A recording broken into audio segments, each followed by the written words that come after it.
ETF index mutual funds నేర్చుకుని stock మార్కెట్లో రాణించాలనుకుంటున్నారా? వెంటనే ఈ నెంబర్కి కాల్ చేయండి.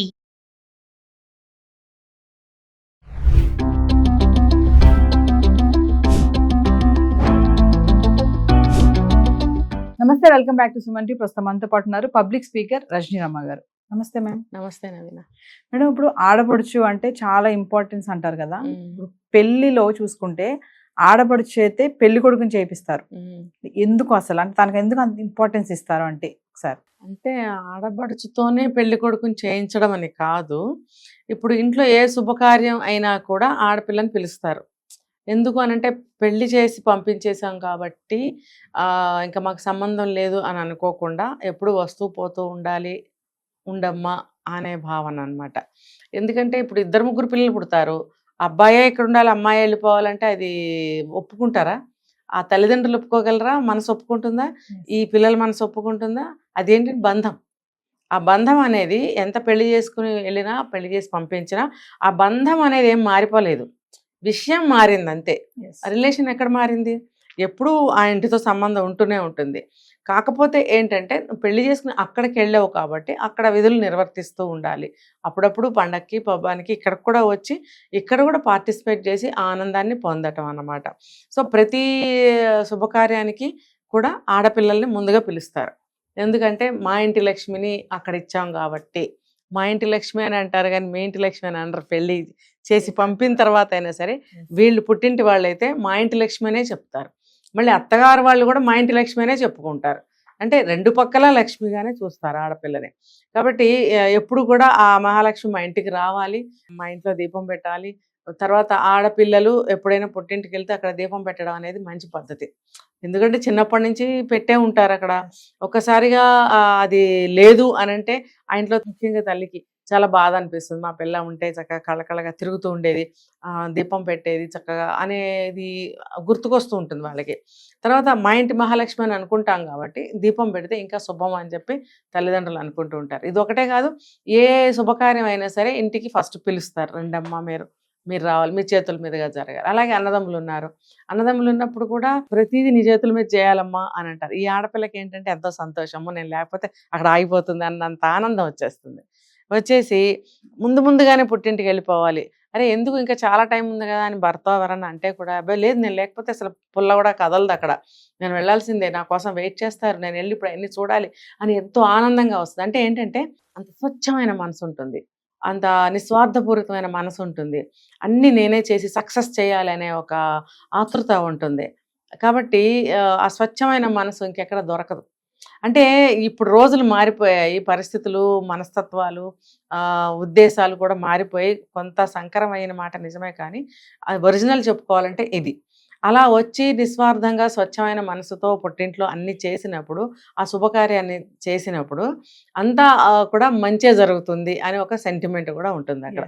ఏడుపు మొహాలలో వచ్చి లోపల తిట్టుకుంటూ, ద్వేషిస్తూ, అసూయపడుతూ పైకి అక్షంతలు వేస్తే అది శుభమా మనకి చెప్పండి? ఇప్పుడు ఎలాంటి వాళ్ళతో ఆశీర్వాదం తీసుకోవాలి అనేది ఉంది ఒక టాపిక్. అదేంటనంటే వాళ్ళ మనసు మంచిదైతే, వాళ్ళు ఒక్కొక్కరికి ఏదన్నా వంకర ఉంటుంది, అది దేవుడిచ్చిన ఏమంటారు శాపం అనుకోవాలి. మనం ఏం చేయలేము, అందరికీ అన్ని అవయవాలు సరిగ్గా ఉండవు. మరి వాళ్ళు ఎప్పుడు నిత్యం బాధపడుతూ ఉంటారు. లేకపోతే ఎవరైనా ఒక యాక్సిడెంట్ అయ్యి పడుంటారు, కాలుకి దెబ్బ తగిలో ఇంకోటో, లేకపోతే 10 రోజుల నుంచి వారం రోజుల నుంచి జ్వరంతో పడుకుని ఉంటారు. వాళ్ళ దగ్గరికి వెళ్ళి దీవించండి అంటే వాడు ఏమైనా ఆశీర్వదిస్తాడు? నేను 10 రోజుల నుంచి మంచంలో పడున్నాను, వీళ్ళు ఆనందంగా మంచిగా చేసుకుంటున్నారు, వాళ్ళేమో ఆనందంగా ఉన్నారు, నేనేమో బాధపడుతున్నాను అనే బాధాతప్త హృదయంతో అతను ఆశీర్వదించడం అనేది జరుగుతుంది. అటువంటి ఆశీర్వాదం మనకి శుభకరమా? అంటే ఎట్లాంటి మనసు ఉంటే అలాంటి దీవెన వస్తుంది. ఎట్లాంటి మనసు ఉంటే అటువంటి మనసుతోటి వంట చేస్తే ఆ వంట కూడా మనకి వికటిస్తుంది, మనకి తినలేము, తిన్నా కూడా ఏదో కడుపులో బాధ కలుగుతుంది అనేది ఉంది. కాబట్టి ఎటువంటి మనసుతో మనం ఏ పని అయితే చేస్తామో అటువంటి రిజల్టే వస్తుంది.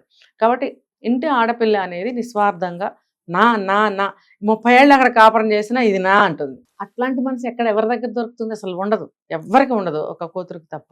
కాబట్టి ఆ ఆడపడుచుని పిలుస్తారు, ఆ అమ్మాయితోటి అన్నీ చేయిస్తుంటారు. తల్లే చేయిస్తే తల్లి కంటే మించింది ఏముంది? కానీ ఆడపిల్లతోటి నువ్వు చేయమ్మా నువ్వు చేయమ్మా నువ్వు చేయమ్మా అని అన్ని అమ్మాయిలకి ఇస్తారనమాట. అంటే రిలేషన్ కట్ అయిపోలేదు, నువ్వు వస్తూ అదే ఉండాలి, వెళ్తూ చెప్తున్నా, ఉండాలి అని చేయిస్తారు. చెప్పడానికి. నీకు ఈ ఇంటితో ఎప్పటికీ సంబంధాలు ఉంటాయి, ఉండబట్టే కదా ఇప్పుడు పిలిచి నీతో చేయిస్తున్నాము. ఇన్ ఫ్యూచర్ కూడా ఏది జరిగినా సరే మా అమ్మాయి వస్తే బాగుండు, మా అమ్మాయి రావాలి, మా అమ్మాయిని పిలుస్తున్నాము, మా అమ్మాయి వస్తుంది, ఇలాంటి మాటలు పుట్టింటి వాళ్ళ నోట్లో వినపడుతుంటాయి చూడండి. ఎందుకంటే అహర్నిశలు ఎప్పుడు కూడా తల్లిదండ్రుల మనసులో ఆడపిల్లలు మెదులుతూనే ఉంటారు. పెళ్లి చేసి పంపాలి కాబట్టి పంపిస్తారు, కానీ వాళ్ళ మనసులో అదే భావన ఉంటుంది. నువ్వు ఎప్పుడు ఈ ఇంటికి చెందిన దానివే, కాకపోతే నువ్వు ఒక వంశాన్ని ఉద్ధరించాలి కాబట్టి, ఒక కుటుంబాన్ని నువ్వు ఉద్ధరించాలి కాబట్టి నిన్ను అక్కడికి పంపించాము అని చెప్పడానికి మాత్రమే పెళ్లి చేశాం, కానీ నువ్వు ఇక్కడ అమ్మాయి కాకుండా పోవు అని చెప్పడానికి కూడా. చూడండి, ఆ ఉన్న 4 రోజులు కూడా అంతా నాదే అని తిరుగుతుంది ఆడపిల్ల. వెళ్ళేటప్పుడు పాతకాలంలో ఏం చేసేవారంటే ఆడపిల్లలకి పెళ్ళైన వదినలు మరదళ్ళు ఉంటారు కదా, వాళ్ళతో పసుపు రాయించి బొట్టు పెట్టించి చక్కగా పసుపు కలిపించి వాళ్ళతో ఏదైనా పెట్టాలనుకుంటే బట్టలు పెట్టించి అన్ని మూటలు సర్ది ఆడపిల్లని పంపించేవారు. ఇప్పుడంతా అంత లేదు, ఎంతో కొంత ఉంది. మరి అది ఆ సాంప్రదాయం ఉండబట్టే, ఆ తల్లిదండ్రులు అనుకోబట్టే ఆడపిల్లల్ని పిలవడం, చేయించడం అనేది జరుగుతుంది. ఎప్పుడు కూడా పుట్టినతో సంబంధాలు తెగిపోయినాయి అనుకోవడానికి లేదు. ఆడపిల్లలే కదా చేస్తున్నారు, చూస్తున్నారు. మగపిల్లలకి కుదిరినా కుదరకపోయినా అమ్మాయిలకు మాత్రం ఎట్టి పరిస్థితుల్లోనూ కష్టకాలంలో కూడా వాళ్ళు రాలేని స్థితిలో కూడా రావాలనే మనసు ఉంటుంది. అంత కష్టంలో కూడా వచ్చి చేసే వెళ్తుంటారు. వీళ్ళకి ఏది మంచైనా, ఏదైనా సహాయమైనా, సేవైనా, పనైనా పాపం వచ్చి చేయాలనే చూస్తారు. కాబట్టి ఎందుకు వీళ్ళు కూడా అలా ట్రీట్ చేశారు, నువ్వు ఎప్పటికీ మా ఇంటితో సంబంధం నీకు తెగిపోదు. ఈ అమ్మాయి కూడా అనుకుంటుంది నాకు ఎప్పటికీ సంబంధం ఉంటుంది పుట్టింటితో. ఉంటుందని అనుకోవడం కాదు, ఖచ్చితంగా జెన్యూన్ ఉంటుంది అంతే. అంటే సుఖంలోనే కాకుండా కష్టం వచ్చినప్పుడు కూడా ఆడపిల్ల అనే వాళ్ళు ఉంటారు. ఆ ఇంట్లో పుట్టిన అమ్మాయి కదా, వాళ్ళందరూ రక్త సంబంధికులు కాని వాళ్ళ ఇంట్లో జీవితకాలం నాది అనుకుని ఉంటున్నావే. రక్త సంబంధికుల మధ్యన నాది కాదు అని ఎలా అనుకుంటాం? ఏ ఆడపిల్ల కూడా అసలు అనుకోనే పరిస్థితే లేదు. Thank you.